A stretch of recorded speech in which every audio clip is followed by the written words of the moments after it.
Hi, Jeff. Nice to see you.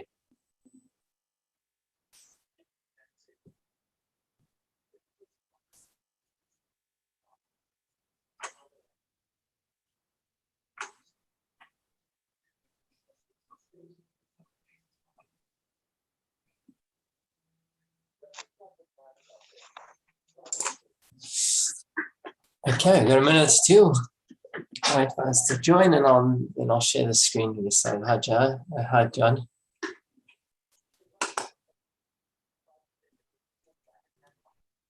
Hello, Rebbe. Good afternoon. How are you? Hi, John. Hello, David. Hello, Jeff.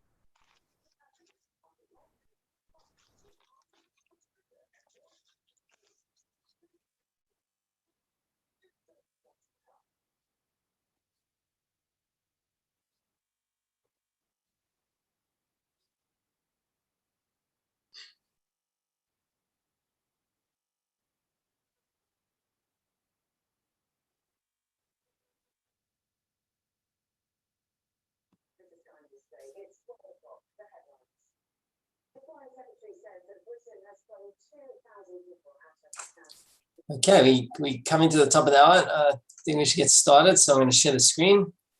We continue with the laws of the second tithe, and we have to chapter 8. We'll share the screen. We'll get started.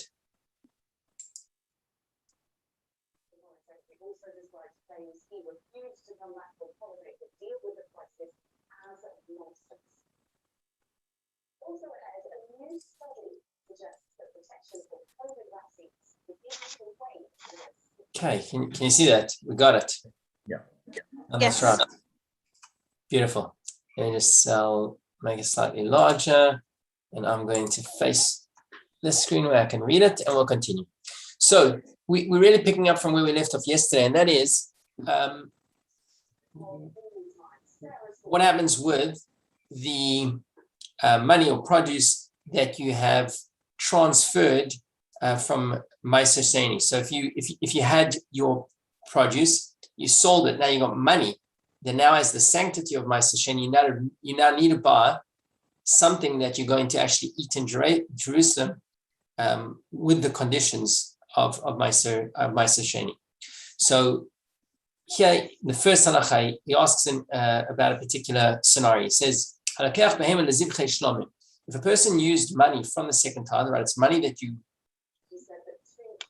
acquired by selling your second tithe. Now you're going to buy something else that you're going to actually be able to use in Jerusalem. I'm just going to mute you right now because I'm getting some feedback, and then we'll continue. So he says, you now buy an animal, which you can do, as we learned yesterday. And you're going to bring it as an offering. You're going to eat the meat of it, or if you bought a non-domesticated animal, just for the meat, and you bought it now from a person who's not a merchant, and therefore is not precise about the particulars of what he's selling. He says then the hide is considered as ordinary property. Here's the question. You've got money that's sanctified. You now are buying something with that money, right? That you're going to eat, and that which you're buying becomes sanctified. However, when you buy an animal, there's the hide of the animal. The hide of the animal you're not going to eat. And it's something that technically you wouldn't be allowed to buy with Maaser Sheini money, as we learned in yesterday's chapter. But it's the only way you can buy it with him. So what do you do? So he says, if you buy it from a regular person, it's almost as if they're giving you the hide for free, because they know that you're looking for food, and they're basically sending you food, which is the meat of the animal. The fact that there's a hide on that animal is insignificant to them, and it's almost as if they've given it to you for free, and therefore it's yours, and it's just like any regular product. It has no sanctity of Maaser Sheini. And he says this applies even if the value of the hide is greater than the value of the meat, because it depends. When you bought it, you were buying just the meat, and that was kind of given to you, and therefore has no sanctity of Maaser Sheini. He says, when by contrast a person purchases an animal from a merchant, the hide is not considered ordinary property. Why? Because if it's a person's is a meat merchant, he's very particular about his pricing. When he puts a price on the animal, he is considering both the meat and the hide. And therefore, when you paid for it, essentially a portion of the money was going to pay for the hide. And now you have a hide that has the sanctity of Maaser Sheini. So what do you do practically? As we learned yesterday, you would have to then get what that value is and eat another portion of food to that value in Jerusalem.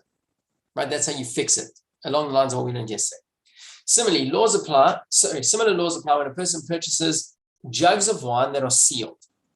Again, now what we're talking about, the wine is obviously the product you're allowed to buy with the money, but it comes with a jug. What happens to those jugs? Do they have the sanctity of Maaser Sheini? So he says, if you buy it and it's sealed in a place where it's customary for these jugs to be sold while sealed, and you buy it from a person who's not a merchant, then the jugs are considered as ordinary property. It has no significance because the person was just intending to sell the wine. It's as if he's giving you the jug for free. Therefore, the seller must, so unless what happens is, this is a funny translation, therefore the seller must open the tops of the jug so that they will not become ordinary property, meaning, and then they sell it, if he opens it and the jug and the wine are considered separate, then the jug is no longer considered ordinary. And what he would have to do is eat the value of the jug of other food in order to make a transfer. If the seller wishes to be stringent with himself and sell the wine in exact measure, the container is considered ordinary property. In other words, if it was open or if it was a merchant and he says, you know what, I'm selling you just the wine, which means he's giving the jug for free, that would be not a problem either. You wouldn't have to supplement any extra food to make up for the value of that jug. Halacha 3, if you purchase the jugs of wine while they were open or sealed in a place where it is customary to sell them open, or you purchase them from a merchant who is precise in his sales, the jugs are not considered as ordinary property. Again, because there's a distinction there that the jug and the wine are separate, and the part of the sale price is actually paying for the jug separate to the wine, and therefore, as we said, you would have to supplement what you're eating in Jerusalem to that value. If a person purchases baskets of figs and grapes together with their container, the container is not considered as ordinary property. Again, it's the same concept, that that's something extra, and part of the money that you are paying is the holiness is transferred to those containers. If you purchase nuts, almonds, or the like, the shells are considered as ordinary property. So the natural shell of something is never a concern. If a person purchases fronds of dates, the fronds is considered as ordinary property. So earlier we spoke about a vessel that's separate and it's distinct and it has its own value, but the fronds are not considered to have its own value, and it's just as if it was given together with the dates. You pay for the dates, that's where the holiness is transferred, and the fronds is just to ignore now, can be treated like regular property. The following rule applies if one purchases containers of dates. So when you bought a container, not a basket, it was something unique as a container. So he says, if they are pressed, in other words, dried dates, then the containers are considered as ordinary property because that's the way they're packed. That's the way they are sold, and they're completely secondary. But if not, meaning if it was fresh dates, they are, and you bought it in a container, which is unusual, then the container is seen as something distinct that you're paying for, and it's not considered as ordinary property once you finish eating the dates. And again, you'd have to supplement what you're eating in order to make up for that value. Halacha 5, when a person has wine from the second tithe, and so this is his own wine, and he's pouring it into his own jugs, okay? Now, the key of it is he does not want the jugs to now take on the holiness of the second tithe. Okay, so what he can do is as follows. So he fills the jugs, and he lends the jugs for the use of containing these wines that you're going to be able to take up to Jerusalem and eat it drink it as a second tithe. So he says, if you fill it, the second tithe does not acquire the jugs, even though he seals them. So as long as you do it, it's your intention at the outset. Okay? The following law applies if he stored the wine in them without making any statement. Right? It says if he did not make this intention clear at the outset, in other words, he just filled jugs, right? And now he designates certain jugs as the second tithe before he seals their openings.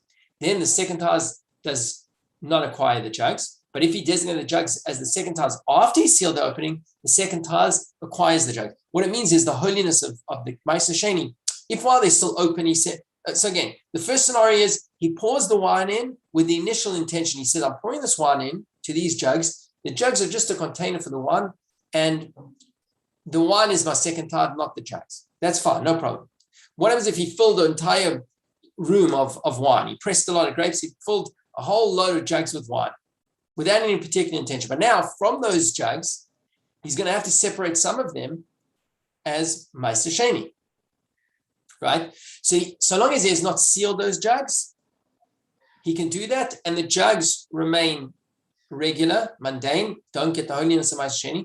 But if he sealed them, and then he designates some of them as Maaser Sheini, then the jugs themselves do get the sanctity of Maaser Sheini. And the theory of it here is because the wine requires a sealed jug in order for it to remain fresh, in order that it will not spoil, it's like it's one item.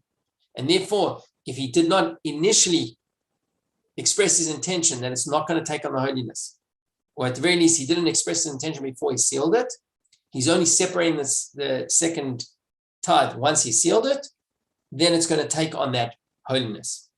Okay, now, if in addition to the wine, as we come to the bottom of this paragraph, if the owner stored a reviet of ordinary wine in the jug, and as non-Maaser Sheini wine, or put oil, vinegar, brine, or honey from the second tithe without making any statement, whether before or after he sealed the jugs, the second tithe does not acquire the jugs. Why? Because it's now holding also another product other than the Maaser Sheini, and that other product, any of the examples that we gave, are not fundamentally do not fundamentally require that jug for them to maintain their status, and therefore it's not second. The jug is not completely kind of one with it, and so there would be no problem there.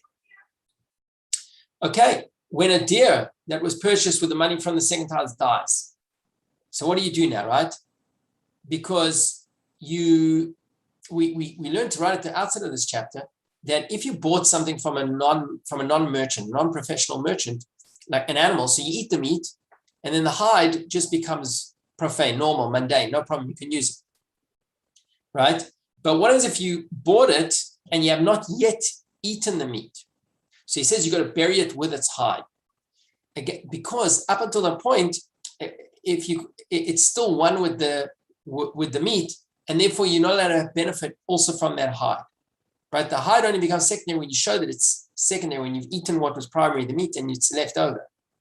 But if it's essential to holding the meat, right, as it is at that stage, then you've got to bury the whole thing so that you don't get any benefit from neither the hide nor the meat. If it was purchased while alive and slaughtered and then it became impure, it should be redeemed like other produce that became impure. Because then it's good for its meat, right? As it is, and the hide is separate, which means that you would eat the value of it, right? In Jerusalem, that's how you would redeem it, like other produce that has become impure. The following law applies when a person sets aside a dinar of money of the second tithe to purchase food against until he has exhausted its value and it becomes ordinary funds. Basically, what he's saying is, if you've got like a coin on the table, a dinar, and you don't take the coin and go and buy a dinar's worth of food, but you sit at the table and you got food, then you say, I'm going to eat to the value of that coin. Meaning whatever I'm eating now, so this is in Jerusalem in purity, and I'm eating it as my Maaser Sheini in exchange for the coin that's in front of me. So he says, now here's the story. And then the value of the coins changes. So that's what's going to be interesting. So he says like this, for example, let's say the rate of exchange for a dinar was 20 ma. So the person now eats 10 ma worth of food, and then the value of the latter coinage decreased. Okay, so the dinar is no longer worth 20. Let's say it's worth 10. So is that coin now fully redeemed or not? Because when you started eating it, it was worth 20, right? And you've only eaten half its value. So what do we do? So here he plays it out. He says the person consumed, let's say 10 ma's worth of food, and then the value of that coinage decreased. Afterwards, so what did it decrease to? The rate of exchange of a dinar was now 40 ma. So what do you have to do? The person must spend another 20 ma on food before the dinner is considered as ordinary money. Basically, what we say is you've got to look at it that you've transferred half the value of that dinner. The fact that now the dinner is worth 40, that means you still have to get food worth another 20 ma, which is half of that dinner worth, even though originally when you started eating, that was the entire worth of the dinner. Similarly, if the value of a ma increases and the rate of exchange for the dinner was 10 ma, so when you started eating it was 20, now it's only 10. So still he must spend another 5 because the point is you've only transferred half of the value. Only half of that dinner coin is considered now regular, from which you've transferred the holiness of Maaser Sheini, and you would still have to eat another 5 ma'a worth of food in order to redeem that coin completely. Afterwards, after you've eaten the 5 ma'a of food, the dinner is considered ordinary money. Halacha 7. When a person purchases produce with a seller of money from the second time and draws the produce into his domain but did not pay for it before the value of the produce increased and it became worth 2 selaim. Okay, so here what the Rambam is the next couple of halachot, the Rambam is trying to balance two principles here. Okay, there are the laws of acquisition, which is when you pick something up or draw something towards you. And then there's the laws of transfer of Maaser Sheini. So if I have coins which have the sanctity of Maaser Sheini, and I'm going to exchange that for food that I'm actually going to eat in Jerusalem, at what point does the exchange take place? It's at the point that I give the money to the seller. But at what point do I acquire something according to halacha? It's when I draw it into my property. So let's say I'll walk into a shop and there's a box of apples there. I've got one seller of Maaser Sheini, and there's a box on the shelf that's priced 1 seller. I say, I want to buy that. What I do, I take those apples towards me. I've now technically acquired those apples. They're worth 1 seller, but I've not yet given him the money. So the apples are now in my domain, but the transfer of holiness hasn't taken place yet. And then what happens? Somebody runs in and says, whoa, the price of apples just increased. That means for 1 seller, I should only be getting half of that basket of apples. But the problem is because I acquired it with understanding, it belongs to me. The only question is now, when I give over 1 seller, what happens? So this is what we're talking about. Let's see if the value goes up or the value goes down. Let's start the halacha again. But those are the principles. We understand that there's 2 separate things that need to happen here. Transfer of money, handing over the money is what transfers the holiness of it. But taking the product is what I acquire it through. So here's the scenario. When a person purchases a produce with a seller of money, that means he didn't actually make the payment yet, but he took that basket into his possession. But he didn't pay yet. And now the value of the produce increases and it becomes worth 2 selaim. He is required to pay only a seller for the produce. Meaning because, in other words, although what he has in his property now is worth 2 selaim, and all of it has the value of Maaser Sheini, but because the acquisition technically took place when he only owed 1, he does not have to give another seller in place of Maaser Sheini to pay 2 selaim. He says this is the meaning of the pasuk, and he paid the money and it was acquired by him. Implied is that the produce is acquired by paying money and the profit is realized by the second time. In other words, those apples that when he bought was worth 1 seller and is now worth 2 selaim, well, he only has to pay the guy he bought it from 1 seller because that's what he owes the guy. And what happens is, but the entire bucket now becomes Maaser Sheini. He can't say, well, only half of it now is going to Maaser Sheini. So this is what it means. The profit is realized by the second time. He has to take all of that with him to Jerusalem, and that's what he has to eat. Halacha 8. If he drew the produce into his possession when it was worth 2 selaim, but did not pay for it until the value of the produce decreased, and now it's worth only a seller, he should pay only 1 seller for them from the money of the second tithe. he must add another seller from ordinary funds and give it to the seller. Okay? Because now, again, because at the time that he's handing over, what's he handing over? He's only handing over for something that's worth one seller. So he should only give one seller. The other seller that he has that's of Maaser Sheini, he's going to have to use somewhere else. If the seller was a common person, it's permitted for him to give him a second seller from money from the second tithe of Demai. That is a very complex detail, which I'm just going to leave for now. And if you want to kind of research it further, you can go back and look at that. If the purchaser gave the seller a seller of money from the second tithe, but did not draw the produce into his possession until they were worth 2 slime, what he redeemed is redeemed, and there is a judgment between the two of them. Again, so what's the situation? He gave over a seller, it's now worth 2 seller, and he gives it back. So the one seller of apples that he has is now goes to Maaser Sheini, but the second seller, he can't just simply give back to the guy because it has the value of Maaser Sheini.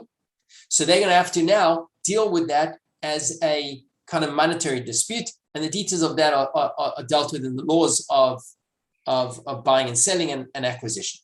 Okay. Again, the actual ruling I'll leave for now. It's a little bit complex, but that's the principle. That's how it must be dealt with.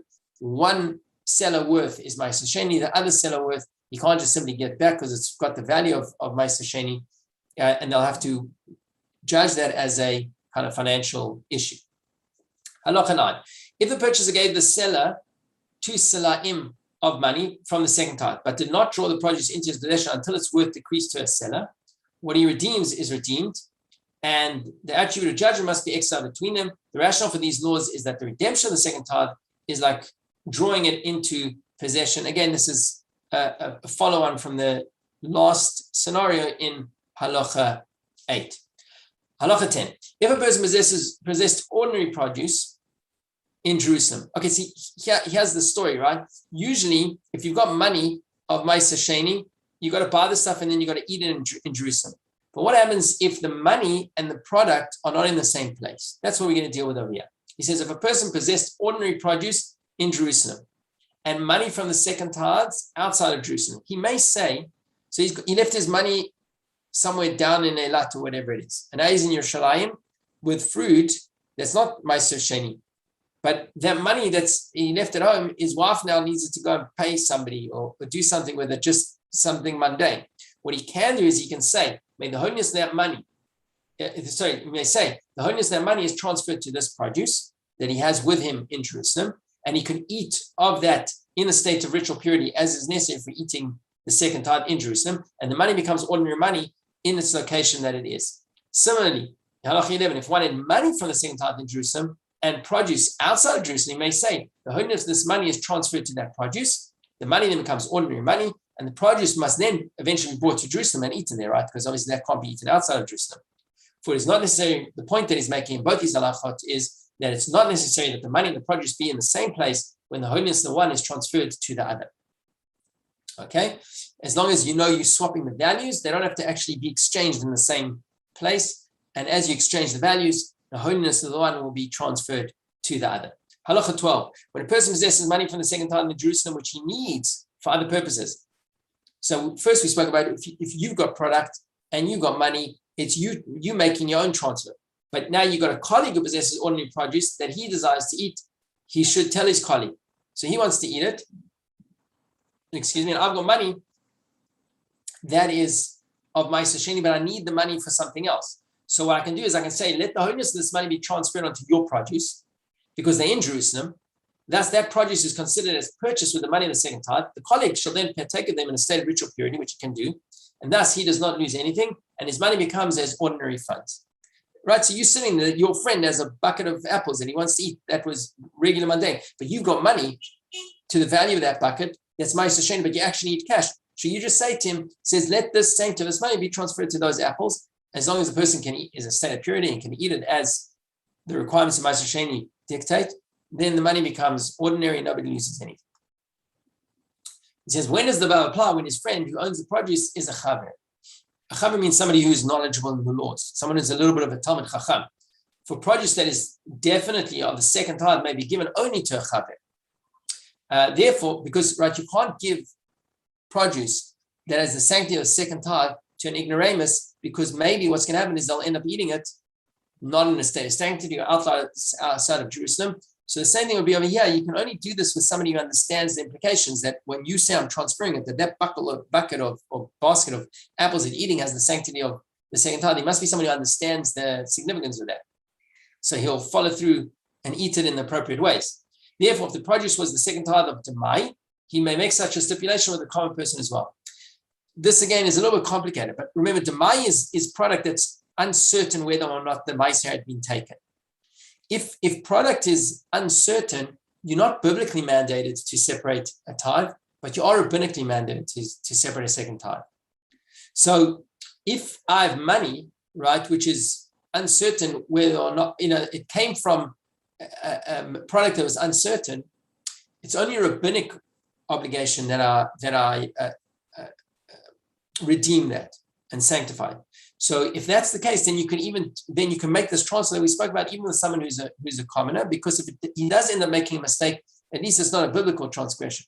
We're only dealing with a rabbinic law. It's a little bit of a tough law to understand, but that's kind of what seems to be the Rambam's intention. It's permitted to transfer the holiness of produce from the second tithe to produce or money belonging to a common person. We are not concerned that perhaps they are from the second tithe. In other words, you don't have to find out if what they have is already a tithe or not. Halacha 14, the following law applies when a person sets aside a dinar from the second tithe to which to transfer the holiness of food that he eats continuously. As we spoke about earlier, you had a dinar. Well, a similar story. You said you had a dinner on the table and you start eating, and then the value changes. So he says over here also, if you have a dinner that's set aside for the second tithe, and what you're going to do is, your intention is that you'll just eat until you eat up the value of a dinner. And then that dinner that holiness will be transferred to what you've been eating, and the dinner will become not regular to be used for anything. So he says, if it proceeds to do so to the extent that less than a pruta's worth of its value remains consecrated, the coin is considered as ordinary money. Basically, the question that I was dealing with is over here, at what point can I take that coin and use it as ordinary money? Now, the value of a dinner, if I'm not mistaken, is 190 odd prutas.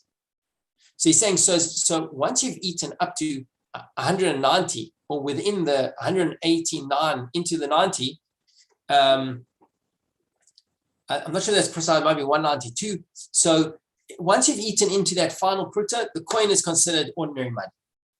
He said, but when does the above apply? With regard to the second tithe of Demai, with regard to produce that is definitely of second tithe, the coin is not considered as ordinary money until less than a pruta's worth of its value remains. Okay, so you got to eat beyond 191. Remain constant, on a fifth of it was added. For example, less than 4/5 of a pruta's worth of its value remained, and at that point you can consecrate it. But if it's Maaser Sheini of doubtful Maaser, so the obligation is less stringent, it's only rabbinic, then even if there's up to a pruta left, you can then already use that dinar coin as ordinary money. And I think this is the final halacha for today, halacha 15. The following laws applies when people who are richly impure and others who are richly pure were eating together in Jerusalem. Okay, now remember, only someone in a state of ritual purity can eat Maaser Sheini. So what happens? Those who are ritually pure desire to use their money from the second tithe for food. They should place a seller from the second tithe aside and say, the holiness of the seller is transferred to everything which those who are ritually pure eat. In other words, they've got money, but they're sitting down to a meal. And what they want to basically do is saying, whatever I eat from this meal will be as an exchange for the money. Problem is, you're sitting at a table where some of the people are ritually pure, some of the people are ritually impure. And those who are ritually impure cannot eat from the second tithe. So what you certainly can't do is you can't say everything on this table is now Maaser Sheini is transferred. But what you can do is you can say that the holiness of this seller is transferred to everything which those who are ritually pure eat. Now, as the pieces that I eat as a ritually pure person transferred, the piece of meat or the piece of whatever, the part that the other person takes who's in a state of ritual impurity, that does not get transferred, it's no problem. The seller is then considered as an ordinary property, for they ate and drank its value in a state of ritual purity. The supply is obviously provided that the people who are impure do not touch the food and thus cause it to contract impurity. And obviously you would have to eat the full value, as we discussed in the previous halacha, up until the point that it would be completely transferred.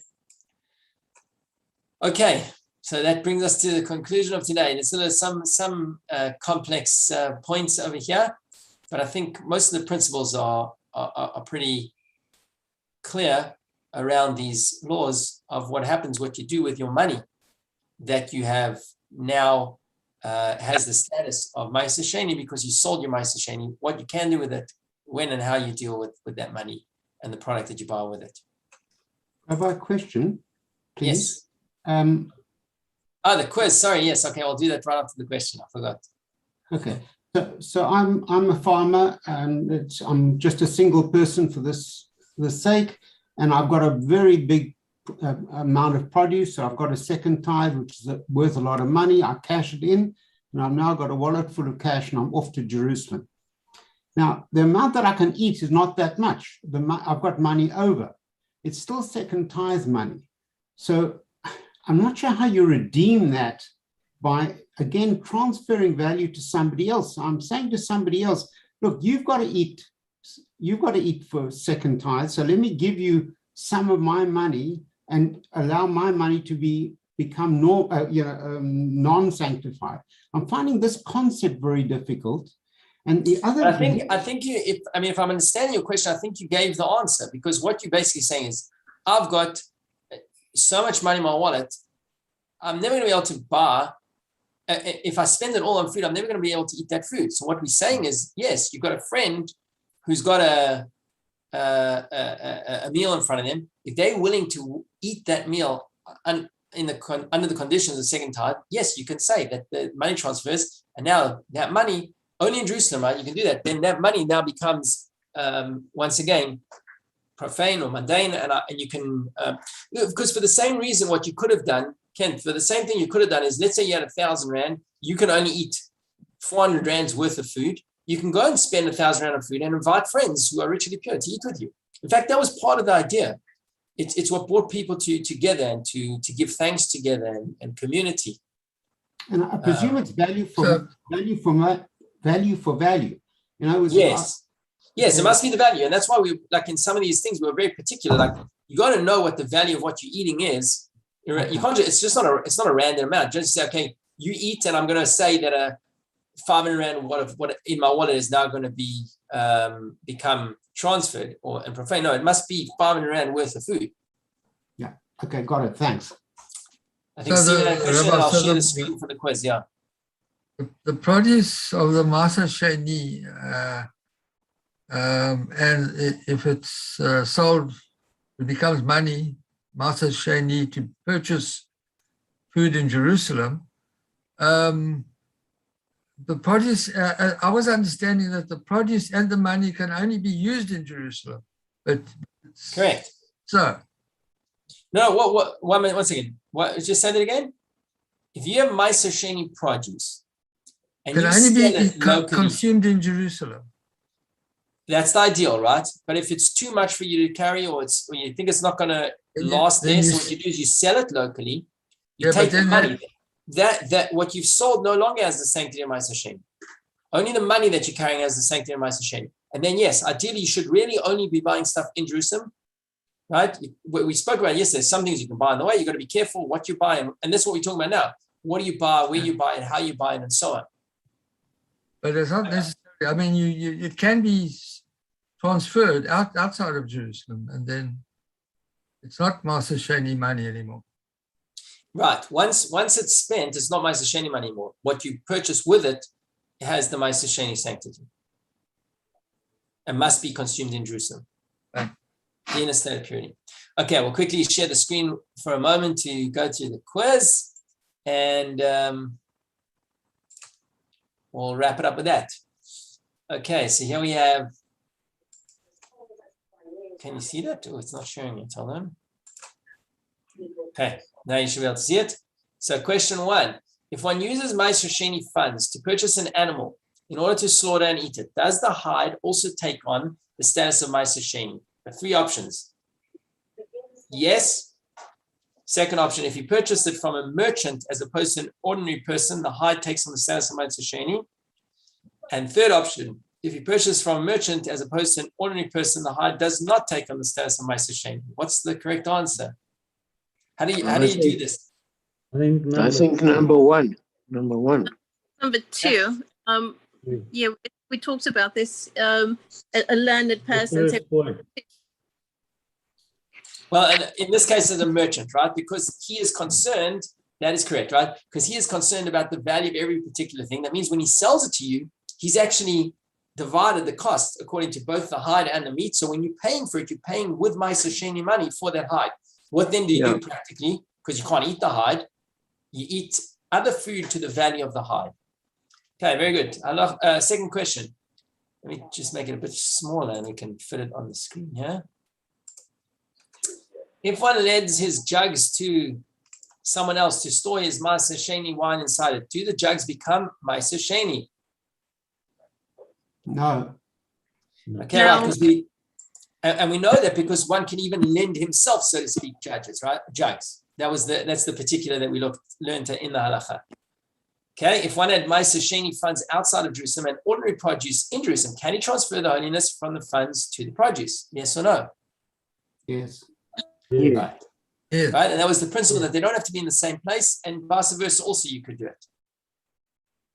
And four, if one wishes to purchase produce with Maaser Sheini funds, if one wishing to purchase produce with Maaser Sheini funds drew the produce into his possession at one price, but the price rose before he could pay, which price does he pay? I think it's the original price that was on number 8.